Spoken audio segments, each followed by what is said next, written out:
हिस्ट्रिया, जिसे मूर्छा वायु भी कहते हैं, ये पुरुषों के अंदर बहुत कम होती है और स्त्रियों के अंदर इसकी जो तादाद है वो बहुत ज़्यादा मिलती है।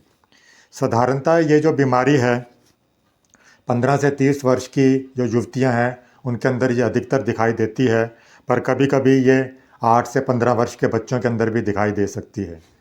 मैं डॉक्टर JS रंधावा, जयपुर से एक होम्योपैथ।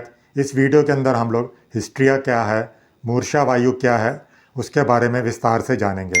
वो कितने प्रकार की है, उसके क्या क्या सिम्टम्स हैं, वो किन कारणों से होती है और उसका क्या होम्योपैथिक उपचार किया जा सकता है, उसके बारे में विस्तार से जानेंगे। हिस्ट्रिया को हम लोग दो भागों में बांट सकते हैं। एक तो कन्वल्सिव फॉर्म होती है, दूसरी नॉन कन्वल्सिव फॉर्म होती है। जो कन्वल्सिव फॉर्म होती है इसके अंदर जो बेहोशी है या जो मूर्छा है, जिसे हिस्टेरिकल फिट्स भी कहते हैं, वो इसके अंदर होती है।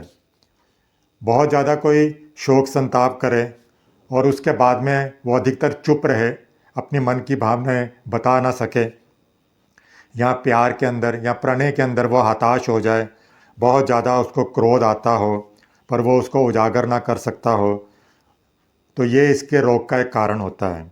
इसके अंदर जो फिट्स हैं, जो बेहोशी के जो दौरे हैं, वो होने से पहले ही रोगिणी को पता लग सकता है। वो गाने गाती है, नाना प्रकार की आवाज़ें वहाँ से निकल सकती हैं, कई प्रकार की असंभव बातें वो कर सकती है, लंबी लंबी सांसें ले सकती है, सांस लेने में छोड़ने में उसको कष्ट हो सकता है, कलेजा उसका धड़क सकता है, उल्टी उसको हो सकती है। किसी किसी रोगी के अंदर इस तरह से भी अनुभव होता है कि जैसे कोई वायु का गोला है या कोई इस तरह की जो चीज़ है वो उसके पेड़ू से चढ़कर उसके गले तक जाती है और उसके कारण उसका फिर सांस रुक जाता है। तो इसको हम लोग ग्लोबस हिस्टेरिकस भी कह सकते हैं। इसके बाद ही वो बेहोश होती है और फिर फिट्स आना उसको आरंभ होता है। फिट्स होने से पहले वो निर्देशित स्थान पर जाकर सो भी सकती है। फिट्स आने पर उसके जो अंग प्रत्यंग हैं, हाथ पैर है, उसको वो पटकती है, हाथ की मुट्ठी वो बांध सकती है, क्लिंचिंग और रिस्ट इसके अंदर हो सकती है, वो चिल्लाती है, दांती उसको लग सकती है, पेट उसका फूल सकता है। ये जो सब अवस्था है ये 2 से 3 मिनट तक रह सकती है और ज़्यादा से ज़्यादा ये 2 से 3 घंटे भी हो सकती है। उसके बाद में वो धीरे धीरे होश में आ जाती है और जो उसका फिट है वो थोड़ा कम हो जाता है। पानी की तरह का वर्णहीन उसको पेशाब आता है, बहुत ज़्यादा मात्रा के अंदर उसको पेशाब आता है। साधारणतः जो निम्न श्रेणी के व्यक्ति हैं वो इसको भूत प्रेत समझ लेते हैं और ओझाओं के चक्कर काटने शुरू कर देते हैं। कभी कभी वो नाक के अंदर हल्दी भी डाल देते हैं और यहाँ उसका हल्दी का धुआं भी उसको सुंघाते हैं ताकि उसको इस फिट से आराम आ जाए। पर ये सब के सब चीज़ें कारगर नहीं होती। आप इसके लिए किसी योग्य चिकित्सक के पास जाएं ताकि वो इसका पूरा निदान कर सकें। जो नॉन कन्वल्सिव हिस्ट्रिया है उसके अंदर जो उसको आक्षेप, स्पाज्म आते हैं, खिंचाव या कन्वल्जन होता है, वो नहीं के बराबर होता है। ये बीमारी अगर साधारणता होती है तो इसके अंदर रोगी कभी हंसता है, कभी रोता है। ग्लोबस हिस्टेरिकस के सिम्टम्स इसके अंदर भी दिखाई देते हैं, जैसा मैं अभी आपको पहले बता चुका हूँ। इसके अलावा जो मूर्छा है या फेंटनेस है वो भी इसके अंदर दिखाई देती है। उत्तेजित भाव इसके अंदर होता है, बहुत ज़्यादा वो हर्ष के अंदर रह सकती है, बहुत ज़्यादा फिर वो गम के अंदर भी जा सकती है। इस तरह के भाव इसमें दिखाई देते हैं।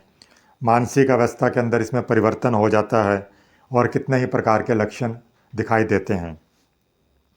ये जो कठिन प्रकार की इसके अंदर हिस्ट्रिया होती है, इसके अंदर जो मोह है, जिसे ट्रांस भी कहते हैं, कैटेलेप्सी भी कहते हैं, इस तरह के लक्षण इसके अंदर दिखाई देते हैं जब रोगी के हाथ पैर बहुत ज़्यादा गर्म हो जाते हैं और जिस अवस्था में उसको रखा गया है उसी अवस्था में ही पड़े रहते हैं, वो उसे हिला नहीं सकती। इसके अलावा जो स्टेटस हिस्टेरिकस है, जिसके अंदर रोगी को कई महीनों तक बिछौने पर पड़ा रहना पड़ सकता है, उस तरह के लक्षण भी दिखाई देते हैं। स्मरण शक्ति इसके अंदर लोप हो जाती है। ये जो सभी घटनाएं हैं, चीज़ें जो भूल जाने हैं, ये सभी इसके अंदर दिखाई देता है। सांस के अंदर बहुत ज़्यादा बदबू आ सकती है, विकार भाव इसके अंदर हो सकते हैं और कभी कभी वो आत्महत्या की इच्छा भी जाहिर करती है। ये जो सब लक्षण इसके अंदर प्रकट होते हैं। हिस्टेरिया को हम लोग कई भागों के अंदर भी भाग सकते हैं, कई प्रकार से हो सकती है। अगर इसके अंदर पक्षाघात या लकवा हो जाए तो कभी कभी रोगी को सिर्फ पक्षाघात भी हो सकता है, जिसके अंदर वो चल फिर नहीं सकता, खड़ा नहीं हो सकता और बिछौने पर ही पड़ा रह सकता है। पर बिछौने में पड़े पड़े वो कभी कभी पैर हिला सकता है, कभी कभी उसको पैराप्लेजिया हो सकता है, के अंदर उसके कमर से नीचे के पैरालिसिस हो सकता है। आप इसको मेरे अलग से जो पैराप्लेजिया वीडियो है उसको अंदर भी इसको देख सकते हैं। उसके अलावा उसको हेमीप्लेजिया भी हो सकता है, उसका एक शरीर के अंदर अधरंग हो सकता है। इसका वीडियो भी मैंने अलग से बनाया है, आप उसे भी देख सकते हैं। इसके अलावा कभी कभी उसकी जो गले की नली है उसके अंदर पक्षाघात हो सकता है, जिसके कारण वो कोई भी चीज़ नहीं निगल सकती। इसके अलावा उसके स्वर तंत्र लैरेंस के अंदर भी कभी कभी पक्षाघात हो जाए, उसके कारण वो उसकी जो गले की आवाज़ है वो बंद हो सकती है। आंतों के अंदर भी कभी कभी लकवा हो जाए, जिसके अंदर जो उसकी स्वाभाविक वायु है या मल है वो नहीं निकल पाता। कभी कभी उसके यूरिनरी ब्लैडर मूत्राशय के अंदर भी पैरालिसिस हो जाता है, जिसके कारण उसको पेशाब करने में भी दिक्कत आती है। इसके अलावा हिस्टेरिकल कॉन्ट्रैक्चर भी होता है। इसके लक्षणों के अंदर उसकी जो पेशियां हैं उनके अंदर संकोचन होता है, स्पाज्म होता है। रोगी के जो हाथ पैर हैं, उंगलियां हैं, टेढ़ी हो सकती हैं, वो चलते चलते लंगड़ा सकता है। कभी कभी उसका जो गर्दन है, गला है, कंधा है और मसूड़े या जीभ है, उसके ऊपर भी रोग का आक्रमण हो सकता है। उसकी जो मसल्स हैं, उसकी जो पेशियां हैं, उसके अंदर जो संकोचन होता है वो जल्दी दूर नहीं होता है। ये किसी फिट के अंत में आरंभ होता है और अगले फिट आने तक ये रह सकता है। दूसरी बार जब फिट आता है तब इसके ये सिम्टम्स सबसाइड होते हैं या कम होते हैं। इसके अलावा एक फैंटम ट्यूमर्स भी है, जिसके अंदर वो मूर्छा अवस्था के अंदर चली जाती है जब स्त्री, और उस स्त्री का फिर ऋतुस्राव है, मेंसेस पीरियड है, वो बंद हो जाते हैं। उसके कारण उसके जो शरीर है वो थोड़ा बढ़ना शुरू हो जाता है। तो इस तरह से महसूस होता है कि उसको वो प्रेग्नेंट है या उसके गर्भ के लक्षण इसमें दिखाई देने शुरू हो जाते हैं। उसका जो तल है या पेड़ू है वो मोटा ऊंचा होना शुरू हो जाता है। स्तनों के अंदर भी इसमें दूध आ सकता है। गर्भ के जो प्राय समस्त लक्षण हैं वो भी इसके अंदर दिखाई देने शुरू हो जाते हैं। ये हालात कई बार 1 वर्ष तक भी रह सकती है। उसके बाद में भी वो अगर सोचती है कि वो प्रेग्नेंट है तो भी बच्चा नहीं होता, तो फिर ये पता लगता है कि ये फैंटम ट्यूमर्स के कारण हुआ है। इसके अलावा इसके अंदर उसका जो डायाफ्राम है या उधर की जो पेशियां हैं उसके अंदर संकोचन, कंस्ट्रक्शन होता है। इस तरह के लक्षण इसके अंदर प्रकट होते हैं, पर यह एक वास्तविक गर्भ धारण नहीं होता है। हिस्टेरिकस ट्रेमर्स भी हैं। इसके लक्षण भी इस प्रकार से होते हैं कि इसके अंदर उसका हाथ कांपता है, कभी कभी उसका सिर पैर वो भी कांप सकते हैं। उसके ऊपर भी इस रोग का आक्रमण होता है।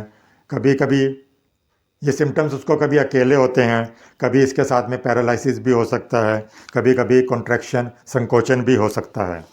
इसके अलावा एक हिस्टेरिकल एनेस्थेसिया भी है, जिसके अंदर रोगी के जब चमड़ी के अंदर कोई सुई या उसको पिंच किया जाता है तो उसको अनुभव नहीं होता।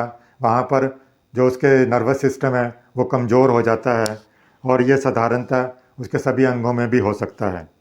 इसके अलावा एक हिस्टेरिकल हाइपर एनेस्थेसिया भी होता है। इसके लक्षणों के अंदर उसके शरीर के किसी अंश में हो सकता है या सभी अंशों में हो सकता है। वहाँ पर जोर का दर्द हो सकता है, स्पर्श वो सहन नहीं कर सकता, बहुत ज़्यादा उसके नर्वस सिस्टम उत्तेजित हो जाता है। इसके अंदर उसका जो सिर है, गर्दन है, स्त्री की जो जेनाइटल ऑर्गन है, जनेंद्रियाँ हैं, छाती, पीठ, हाथ पैर, उसकी जो गिल्टी वाली जगह है वहाँ पर शूल जैसा दर्द होता है, इन्फ्लामेशन का दर्द होता है, उसको घाव जैसा दर्द हो सकता है, पेरिटोनाइटिस जैसा दर्द हो सकता है, अपेंडिसाइटिस जैसा दर्द हो सकता है, गैस्ट्राइटिस का जो दर्द है उस तरह के दर्द महसूस होते हैं। अभी मैंने जो भी आपको हिस्टेरिया के टाइप्स बताए हैं उनके अलावा भी उसके सांस लेने में उसको कष्ट हो सकता है, कलेजा उसका धड़क सकता है, सीने के अंदर एंजाइना पेक्टोरिस भी हो सकता है जिसे वक्ष शूल भी कहते हैं, उस तरह का दर्द इसमें हो सकता है। इसके अलावा ऋतुस्राव है, अगर वो बंद हो जाए तो उसके कारण उसके नाक से, मुंह से विस्केरियस मेंस्ट्रुएशन हो सकता है, पेट के अंदर वायु बन सकती है, अफारा उसको आ सकता है। इसके अलावा उसको गैस्ट्रेल्जिया का दर्द हो सकता है, वमन हो सकती है, उल्टी हो सकती है, कब्ज हो सकती है, हिचकी आदि आ सकती है। ये सारे जो उपसर्ग हैं मोस्टली नॉन कन्वल्सिव हिस्ट्रिया है उसके अंदर अधिक दिखाई देते हैं। इसके सिवा एक और तरह का भी हिस्ट्रिया है जिसे एपिलेप्टिक हिस्ट्रिया कहते हैं। ये बहुत कुछ मृगी जैसा होता है। इसके अंदर जो आशेप आते हैं, स्पाज्म आता है, खिंचाव होता है, कन्वल्जन होता है, अकड़न होती है। सिर्फ इसमें बेहोशी का जो दौरा है बहुत देर तक बना रहता है और उसको जल्दी जल्दी दौरे आते हैं और वो एक तरह से हिस्ट्रिया की तरह के सिम्टम्स दिखाई देते हैं, पर एक्चुअली के अंदर ये एपिलेप्टिक हिस्ट्रिया के सिम्टम्स हैं। हिस्ट्रिया या मूर्छा वायु है, ये किन कारणों से होती है? बहुत ज़्यादा कोई मानसिक चिंता करता हो, बहुत ज़्यादा शोक के अंदर हो, दुख में हो, या कोई बातें गुप्त रखता हो, बातें वो मन में ही दबा रखता हो, भय में हो, प्रेम के अंदर निराशा हो जाए, प्रेम के अंदर ईर्ष्या हो जाए, इन सब कारणों से भी हिस्ट्रिया हो सकती है। इसके अलावा अनियमित उसकी जो मेंसेस पीरियड हैं, मेंसेस पीरियड उसके बंद हो जाएं या बांझपन हो, उसके कारण भी ये हो सकता है। बहुत दिनों तक अगर कोई रतिक्रिया ना हो या सहवास ना हो, उसके कारण भी हो सकता है। दाम्पत्य जीवन का अभाव हो, उसके कारण भी ये हो सकता है। इसके अंदर जरायु है, उसका जो यूट्रस है या ओवरीज हैं, उनके रोग के कारण भी ये हो सकता है। जवानी बीत जाने के बाद में भी कई जवान लड़कियों के अंदर इस तरह के सिम्टम्स दिखाई दे सकते हैं। कोई बहुत गहरी चोट लग जाए या कमज़ोर करने वाली कोई बीमारी हो, उसके बाद में भी इस तरह के सिम्टम्स दिखाई दे सकते हैं। हिस्ट्रिया की हम लोग क्या चिकित्सा या पाथ्य कर सकते हैं? इसके अंदर की जो मानसिक अवस्था है बहुत ही ज़्यादा गड़बड़ा जाती है। वो कड़वी बातें उसको नहीं कहनी चाहिए, उसके साथ प्यार से बातें करनी चाहिए। चाय कॉफ़ी वगैरह जो उत्तेजक पदार्थ हैं, शराब है, अफ़ीम है, गांजा है, इस तरह से उसको परहेज कराना चाहिए। इसके अंदर रोगी को अक्सर कब्जी रहती है तो उसको हल्का जुलाब दे सकते हैं। इसके लिए उसको फाइबर युक्त पदार्थ भी दे सकते हैं ताकि उसको कब्जी ना हो। इसके अलावा जब उसको मेंसेस पीरियड आते हैं, इसके अंदर उसको बहुत ज़्यादा अतिरज भी हो सकता है, बहुत ज़्यादा हेमरेज हो सकती है, स्वल्प रज भी हो सकता है या एमेनोरिया जिसे कह सकते हैं। बहुत कम ब्लीडिंग इसके अंदर हो सकती है, उसके कारण भी ये दोष दिखाई देता है। इसके अलावा उसको लिकोरिया या श्वेत प्रदाह भी हो सकता है, इसके कारण भी उसको इरिटेशन हो सकता है, इसलिए उसकी योनि जो है बार बार धोते रहना चाहिए। इसके अंदर जब उसको फिट्स या दौरा पड़ता है तो फिर उसके जो बदन के ऊपर जो कपड़े हैं या कॉलर है उसको ढीला कर देना चाहिए। अगर उसने टाइट जीन्स या साड़ी पहन रखी हो, उसे भी थोड़ा ढीला कर दें ताकि उसको कुछ उससे आराम आ सके। इसके लिए उसको आँखों में, उसके शरीर पर ठंडे पानी के छींटे भी मार सकते हैं। जब फिट्स आ जाएं तो उसे आप लेटा सकते हैं, उसको अकेला रख सकते हैं और उसकी देखभाल भी इसके साथ साथ में कर सकते हैं। अगर उसको दांती लग जाए तो उसको खोलने की चेष्टा ना करें क्योंकि इसके कारण उसके दांत भी टूट सकते हैं। पर अगर बहुत ज़्यादा ज़रूरी हो तो उसका नाक और मुंह बंद कर दें तो थोड़ी देर के अंदर ही उसका मुंह भी खुल सकता है, उसकी दांती खुल सकती है और अक्सर फिट्स आने के बाद में भी उसकी दांती अपने आप भी खुल जाएगी। अगर फिट्स बहुत देर तक बने रहें तो जो महिला है, जो जांघ संधि है या जहाँ पे गिल्टी होती है, डिम्बकोश के ऊपर की जगह जिसे इलाइक फोसा भी कहते हैं, वहाँ पर भी अगर मुट्ठी से दबाव डाला जाए तो भी फिट्स के दौरे जो हैं वो कम हो सकते हैं। इसके अलावा अमाइल नाइट्रेट जो मदर टिंचर है, उसकी कुछ बूंदें अगर रुमाल के ऊपर रख कर भी उसको सुंघाई जाएं तो उससे भी उसके फिट्स के दौरे हैं वो कम हो सकते हैं। लाइकर एमोनिया या स्मेलिंग साल्ट है, अगर वो ना मिले तो समान मात्रा के अंदर चूना और नौसादर को मिलाकर भी शीशी के अंदर रख सकते हैं, तो फिट्स आने पर उसे सुंघा दें तो भी उससे उसको आराम आएगा।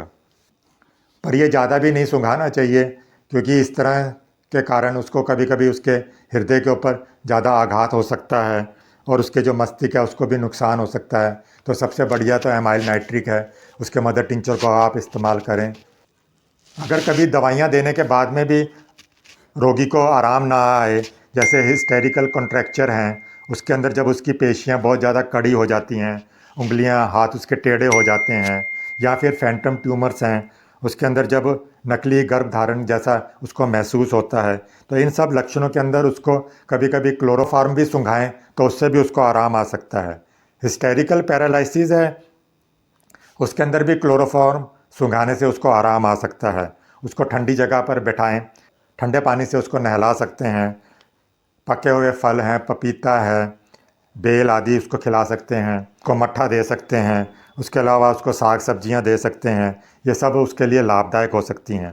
जो गरम मसालेदार चीज़ें हैं या जो वायुवर्धक चीज़ें हैं, उससे परहेज़ करना चाहिए। होम्योपैथिक दवाइयाँ जो यहाँ पर इस्तेमाल की जा सकती हैं, वो रोगी के किस तरह के हिस्ट्रिया के सिम्टम्स हैं, उसकी क्या कॉन्स्टिट्यूशन है, उन सब के ऊपर निर्भर होता है। इसके अंदर हम लोग एकोनाइट जो यूज़ करते हैं, जब रोगी भीड़ के अंदर जाने से डरता है, उसको मौत का भय रहता है, रोगी अपने मरने का दिन है, समय है, वो निश्चित कर लेता है और वो सबको बताता है। ये जब सब लक्षण दिखाई देते हैं तो एकोनाइट बहुत लाभदायक होती है। इसके अलावा एसाफिटेडा जो मेडिसिन है, इसके अंदर जो उसके ईसीफेगस है, जिसे कंठ नली भी कहते हैं, वो पूर्णतः खुश्क हो जाती है, ड्राई हो जाती है। ग्लोबस हिस्ट्रिया इसके अंदर दिखाई देता है। पेट के अंदर बहुत ज़्यादा वायु इकट्ठा हो जाती है। वायु के जो गोले हैं, उस तरह के सिम्टम्स इसमें होते हैं, और जो गले तक ऊपर उठते हैं, उसके कारण उसको अफारा बहुत ज़्यादा हो जाता है। सीने के अंदर स्टाफ सा मालूम होता है, सांस लेने में उसको तकलीफ़ हो सकती है, कभी कभी उसको अतिसार हो सकते हैं। अगर वो लैट्रिन करता है तो उसके अंदर बहुत ज़्यादा बदबू आ सकती है। खाई पी चीज़ें जो हैं वो उल्टी के माध्यम से बाहर निकल सकती हैं, उसके मल के अंदर भी बहुत ज़्यादा बदबू आती है। ऑरम मेटेलिकम के अंदर उसका मन बहुत ज़्यादा ख़राब रहता है, मृत्यु की इच्छा इसके अंदर भी रहती है। बीमारी के बारे में बार बार सोचकर उसका मन निराश हो जाता है। रोगी इस तरह से सोचता है कि वो इस पृथ्वी पर रहने लायक नहीं है। इस तरह की निराशा उसके अंदर दिखाई देती है। कभी वो रोता है, कभी वो हंसता है। ये सब ऑरम मेटेलिकम के सिम्टम्स हैं। कैलकेरिया कार्प के अंदर भी इसकी कॉन्स्टिट्यूशन के बारे में ज़रूर जानना चाहिए। इसके अंदर जो रोगी होता है वो मोटा होता है, थुलथुला होता है, उसको बहुत ज़्यादा पसीना आता है। पसीना अक्सर उसके माथे पर ज़्यादा होता है, गर्दन के ऊपर ज़्यादा होता है।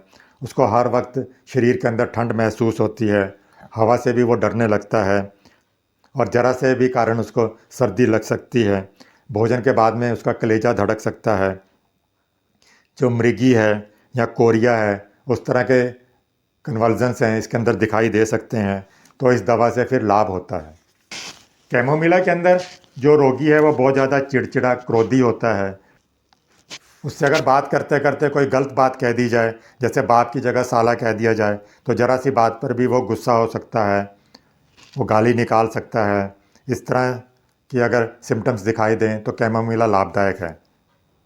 इसके अलावा कोनियम के अंदर जब कोई स्त्री कौमरव्रत के अंदर अवलंब होता है या देरी होती है, या सहवास के अंदर उसको देरी होती है, तो उसके कारण जब लक्षण हिस्ट्रिया के आ सकते हैं।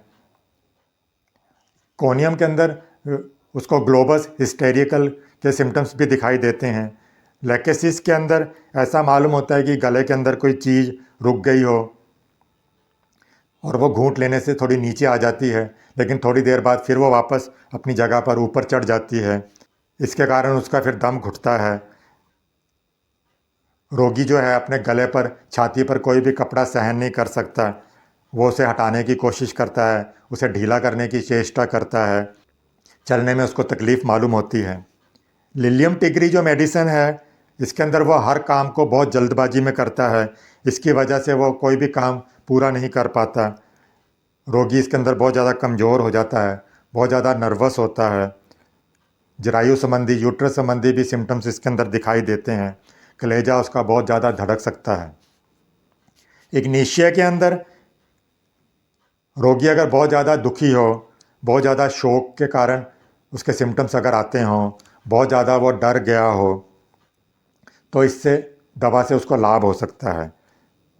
बहुत पुरानी बीमारी हो उसके कारण भी इस तरह के लक्षण उसको दिखाई दे सकते हैं।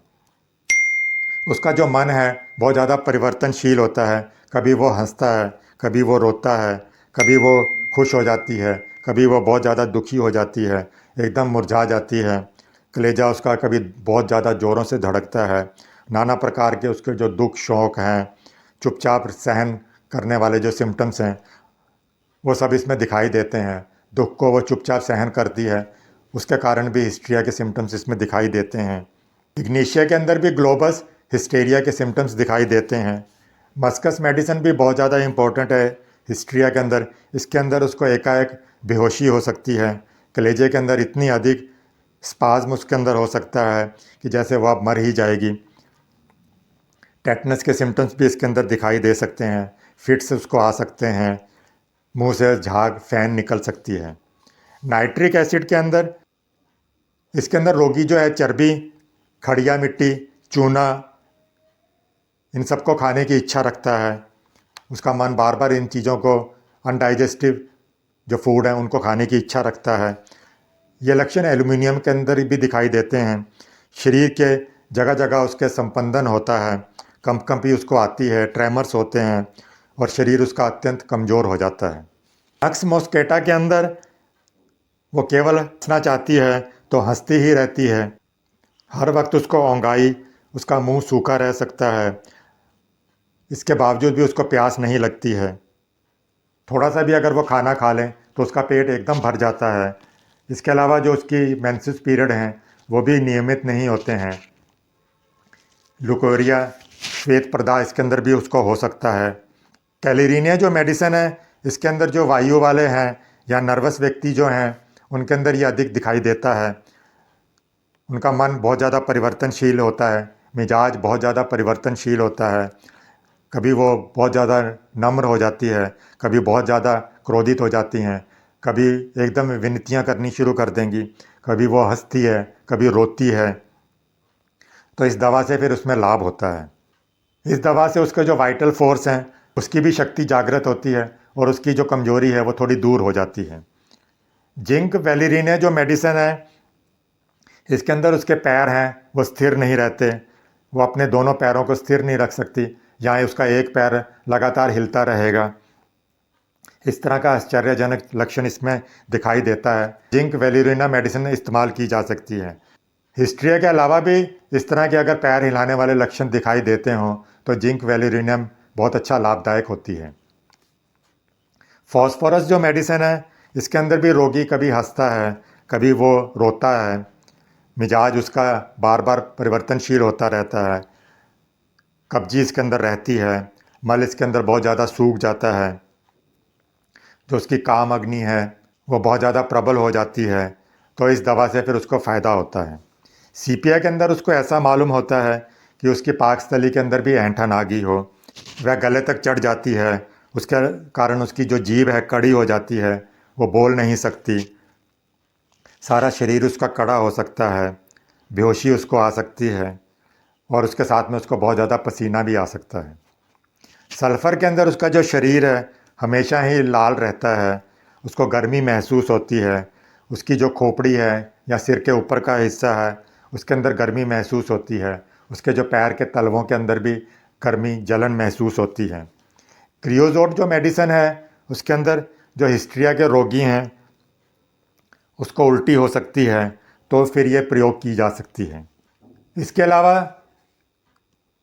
हिस्ट्रिया के अंदर हम लोग और भी कई होम्योपैथिक मेडिसिन को इस्तेमाल कर सकते हैं, जिसके अंदर एनाकार्डियम है, एबिसिंथस है, आर्सेनिक है, कॉस्टिकम, कॉकुलस है, cuprum met, gelsemium, iodium, hyoscyamus, nux vomica, podophyllum, pulsatilla, platina, sabina, staphysagria, stramonium, zincum, tarentula इत्यादि दवाइयों की ज़रूरत उनके सिम्टम्स के हिसाब से पड़ सकती है। यहाँ पर मैं एक केस के बारे में बताऊँगा कि इलेप्टिक फॉर्म के जो हिस्टेरिया का जो पेशेंट था उसे हमने कई प्रकार की दवाइयाँ दी, उससे उसको आराम नहीं आया और अंत में जब टेरेंटुला हिस्ट दी तो उसके कारण उसका जो रोग है वो बिल्कुल ठीक हो गया। होम्योपैथी डॉक्टर क्लार्क जो हैं वो भी कहते हैं कि हिस्टेरिया एपिलेप्सी के अंदर हम लोग अगर जब हर समय उसके फिट्स रहते हैं तो हर 10-15 मिनट उसको मस्कस थर्ड पोटेंसी के अंदर दें, और जब during the interval of fits हैं, जब फिट्स के बीच में उसको समय मिलता है तो तब भी ये मस्कस मेडिसिन दी जाए, तो फिर उसके जो फिट्स आने की जो निरंतरता है वो बहुत ज़्यादा कम हो जाएगी। एबिसिंथस जो मेडिसिन है ये भी हर तरह के जो फिट्स हैं उसके अंदर लाभदायक होती है, तो ये भी बहुत अच्छी मेडिसिन है। यहाँ पर मैंने जो भी होम्योपैथिक मेडिसिन बताई हैं वो किसी योग्य होम्योपैथिक चिकित्सक की सलाह पर ही लें।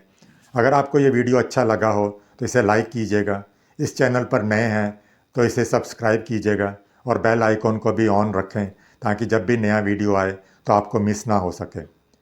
आप इस वीडियो को अपने दोस्तों रिश्तेदारों में भी शेयर कीजिए ताकि वो भी इसका लाभ उठा सकें। अगर आपको कोई भी सुझाव हो, कोई कमेंट हो तो आप लिख सकते हैं, मैं उसका उत्तर देने की पूरी कोशिश करूँगा। इस वीडियो के अंदर बस इतना ही। मिलते हैं एक अगले नए रोचक वीडियो के अंदर। तक आप खुश रहें, स्वस्थ रहें।